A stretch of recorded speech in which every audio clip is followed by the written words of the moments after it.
मनीष कश्यप ने लोकसभा चुनाव में उतरने का ऐलान कर दिया है। मनीष कश्यप ने खुद लाइव आकर ये सारी बातें बताई है। हम आगे आपको मनीष कश्यप की सारी बातें सुनाने वाले हैं। मनीष कश्यप के मुंह से ही सुनाने वाले हैं कि मनीष कश्यप लोकसभा चुनाव की तैयारी शुरू कर चुके हैं। हालांकि बीजेपी की लिस्ट जारी हो चुकी है, लेकिन मनीष कश्यप का नाम नहीं आया। मनीष कश्यप के बारे में अभी भी बीजेपी का कोई भी नेता नाम लेने को तैयार नहीं है, कहीं पे भी चर्चा नहीं हो रही है। लेकिन मनीष कश्यप ने ऐलान जंग कर दिया है। मनीष कश्यप ने महाभारत का ऐलान कर दिया है और मनीष कश्यप ने चुनाव लड़ने की घोषणा कर दी है। अब मनीष कश्यप के इस ऐलान के बाद तेजस्वी यादव की भी धड़कनें बढ़ चुकी है। मनीष कश्यप के तमाम विरोधियों की हालत पतली हो चुकी है। और आगे अब आपको हम मनीष कश्यप की बातें सुनाने वाले हैं। जरा धैर्य रखिएगा और मनीष कश्यप की सारी बातें सुनिएगा और उसके बाद कमेंट में अपनी प्रतिक्रिया देना मत भूलिएगा।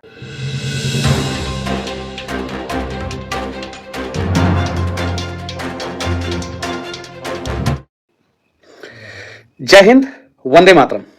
बिहार, बिहारी तथा जातिवाद चुनाव के समय में सबसे बड़ा समस्या बिहारियों के लिए, बिहार के लिए जातिवाद क्यों हो जाता है। अनेकों लोग मुझसे कहते हैं कि मनीष जी, जैसे सारे नेता जो है वो जातिवाद के नाम पे टिकट लेते हैं और केंद्र में भी जब चर्चा होता है, बिहार में टिकट देने की बारी आती है तो जातीय समीकरण साध के टिकट दिया जाता है, तो आप भी जो है जाति के आग में काहे नहीं कूद जाते हैं। हमको बहुत सारे लोगों ने बोला। मैंने बोला कि नहीं, कभी ऐसा नहीं करेंगे हम लोग, स्वाभिमान के साथ समझौता नहीं। और बिहार जिस आग में पिछले 75 साल से जल रहा है, उस आग में अब हम लोग बिहार को नहीं झोंकेंगे। हालांकि बहुत सारे नेता, बहुत सारे बड़े बड़े लोग बहुत सारे वादे करके आए बिहार में और उन्होंने कहा कि बिहार से जातिवाद को खत्म करेंगे, परिवारवाद को खत्म करेंगे। और फाइनली जब मौका आता है तो हर जगह तो इस पे ध्यान दिया जाता है, लेकिन बिहार में जो है हर एक पार्टियां जो है परिवारवाद में थोड़ी ना थोड़ी डुबकी जरूर लगा लेती है और जातीय समीकरण साध के जो है हर एक विधानसभा और हर एक लोकसभा में टिकट दिया जाता है। ये आप सभी को सबको पता है। बहुत सारे लोग कमेंट में आएंगे, बोलेंगे बीजेपी जिंदाबाद, आरजेडी जिंदाबाद, कांग्रेस जिंदाबाद, जदयू जिंदाबाद। अरे बिहार जिंदाबाद का नारा लगाइए आप लोग, बिहारी जिंदाबाद का नारा लगाइए आप लोग, किसी भी पार्टी के समर्थक क्यों ना हो, तब जाके जो है कुछ अच्छा होगा, कुछ बड़ा होगा। मैंने वैशाली में आज से लगभग 1 महीना पहले एक कार्यक्रम था, अनय राज जी ने मुझे बुलाया था। वहां पे मैं वैशाली गया था लगभग 1 महीना पहले। एक कार्यक्रम था, मैंने वादा किया था वहां पे। आज मुझे अभी आधे घंटे पहले एक आदमी का फोन आया कि मनीष जी, आपने वादा किया था कि बिहार में अगर कोई भी अच्छा व्यक्ति जो है अच्छे मुद्दों के साथ ईमानदारी पूर्वक चुनाव लड़ता है तो क्या आप अपना टिकट के चक्कर में उनका साथ देना छोड़ दीजिएगा। मुझे मतलब कि फोन आया और चीजों को याद दिलाया गया। मैंने बोला नहीं, आप अगर बिहार के युवा नॉन पॉलिटिकल बैकग्राउंड से आएंगे, अगर नॉन बिग बिजनेसमैन फैमिली से आएंगे, मतलब कि बड़े बिजनेसमैन फैमिली से नहीं आएंगे, अगर किसान के बच्चे हों, अगर वो अच्छा काम कर रहे हों क्षेत्र में, अगर वो चुनाव लड़ेंगे, मनीष कश्यप उनका साथ देंगे। मैं पहले भी आज से 1 महीना पहले वैशाली जो लोकतंत्र की धरती है वहां पे मैंने कहा था, अभी भी मैं कह रहा हूं। और शिवहर में, मोतिहारी में, बेतिया में, वाल्मीकि नगर में, गोपालगंज में, ये तो आसपास का क्षेत्र है। यहाँ पे तो मैं इजिली पहुंच सकता हूँ, इजिली मैं लोगों की मदद कर सकता हूँ। चुनाव मैं भी लड़ूंगा, ये तो फिक्स है। और मैंने बोल दिया तो बोल दिया, मैं तो पीछे हटूंगा नहीं। अब जनता लोगों ने मुझे बोला है कि आपको चुनाव लड़ना है, बहुत सारे लोग बोल रहे हैं, तो मैं चुनाव लड़ूंगा। अब बहुत सारे सूरज कुमार यहाँ पे आरजेडी आरजेडी आरजेडी लिख रहे हैं। सूरज कुमार जी, आप बताइए, आप 5 फायदा बताइए कि हम किसी पार्टी का कार्यकर्ता बनेंगे तो बिहार को क्या फायदा होगा। सूरज कुमार जी बताइए। बहुत सारे लोग लिख रहे हैं BJP BJP BJP, Congress, JDU, सब लिख रहे हैं। सूरज कुमार जी बताइए 5 फायदा। क्या आप अपनी बहन की शादी एक अच्छे घर में करेंगे? क्या वो पार्टी आपको पैसा देगा बहन की शादी अच्छे घर में करने के लिए? क्या सूरज कुमार जी, अगर आपके पिताजी बीमार होंगे तो आप अपने पिताजी का इलाज एक अच्छे अस्पताल में कर सकते हैं? क्या आपको उस पार्टी ने रोजगार दिया है? अगर नहीं तो ये जो आरजेडी आरजेडी लिख रहे हैं उसके जगह पे आप लिखिए कि बिहार का विकास, बिहार का विकास, बिहार का विकास, बिहार जिंदाबाद, बिहारी जिंदाबाद, ये लिखिए। बाकी आपकी मर्जी। मैं तो कह ही सकता हूं। बहुत सारे लोग कमेंट कर रहे हैं और मैंने सोचा था कि आज लाइव आऊंगा और मैं बहुत जल्द जो मतलब कि चुनाव लड़ूंगा तो मैं बताऊंगा कि किन किन सीट पे जो है हम लोग किन किन लोगों का मदद करेंगे, मैं बता दूंगा। मतलब कि हमें कुछ समय चाहिए, बता दूंगा। हम लोग घोषणा पत्र भी जारी करेंगे, चुनाव चिन्ह भी बता देंगे और पहले ही बता देंगे, ये सारी चीजें हैं। और चुनाव लड़ना है किसी भी हाल में, क्योंकि इन पॉलिटिकल सिस्टम ने हम लोगों को परेशान किया है। बहुत अनेकों उदाहरण है, बताने की जरूरत नहीं है, आप सभी लोग जानते हैं।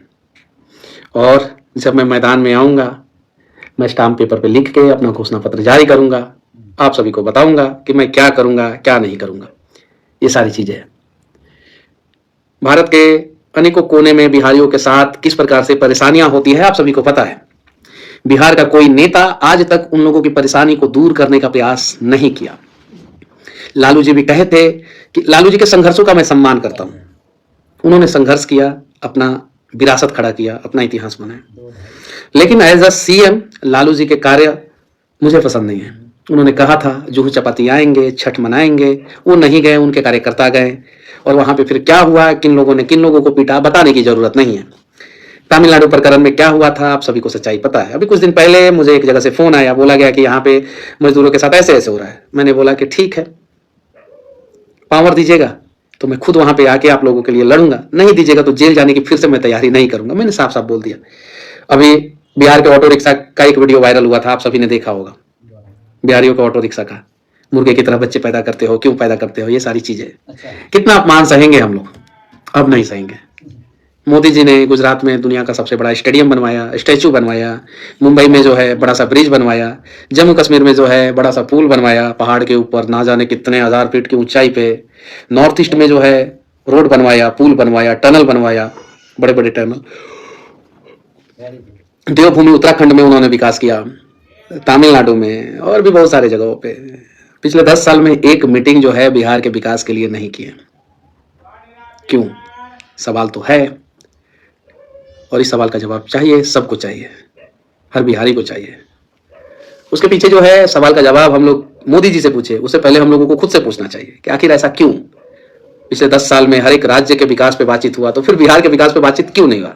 क्योंकि नेताओं को भी पता है कि चुनाव के समय में हमें जातीय गोटी फिट करके जो है टिकट दे देना है, और जहां जहां जातीय समीकरण फिट करके टिकट दिया जाएगा, समझिए कि फिर 5 साल लूट खसोट, फिर 5 साल वहीं चलेगा। ये चीज है। हमें चाहिए एयरपोर्ट, हमें चाहिए स्टेडियम, हमें चाहिए एक्सप्रेसवे, हमें चाहिए इंडस्ट्री, हमें चाहिए अपना स्वाभिमान, हमें चाहिए नया बिहार, हमें चाहिए बाढ़ की समस्याओं से निजात, हमें चाहिए प्रॉपर स्वास्थ्य व्यवस्था, प्रॉपर शिक्षा व्यवस्था। अगर ये कोई दे सकता है, हम उनके साथ हैं।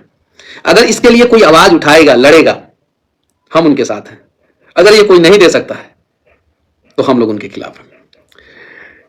न्यूज चैनलों में, बड़े बड़े न्यूज चैनलों में दिखाया जा रहा है कि इनका इतना % वोट बैंक है, ये यहां से उठ के यहां जाएंगे तो इतना समीकरण खराब हो सकता है, इनका इतना % वोट बैंक है, जाति का वोट है, इसका वोट है, उसका वोट है। क्यों भाई, ऐसा क्यों? अरे हमरो पास मजदूरों का वोट है, और अब मजदूरों की बात होगी, किसानों की बात होगी और गरीबों की बात होगी। और इन मजदूरों को आप लोग जातियों में नहीं बांट सकते। बिहार के किसानों को जातियों में नहीं बांट सकते, बिहार के गरीबों को जातियों में नहीं बांट सकते। अब बिहार के बेरोजगार युवाओं को अब आप लोग जातियों में नहीं बांट सकते। ये वादा है। बाकी मुझे जो करना है वो मैं करूंगा, और डंके की चोट पे करूंगा। मुझे चुनाव लड़ने से मतलब कि भगवान और मेरे परिवार के अलावा कोई नहीं रोक सकता।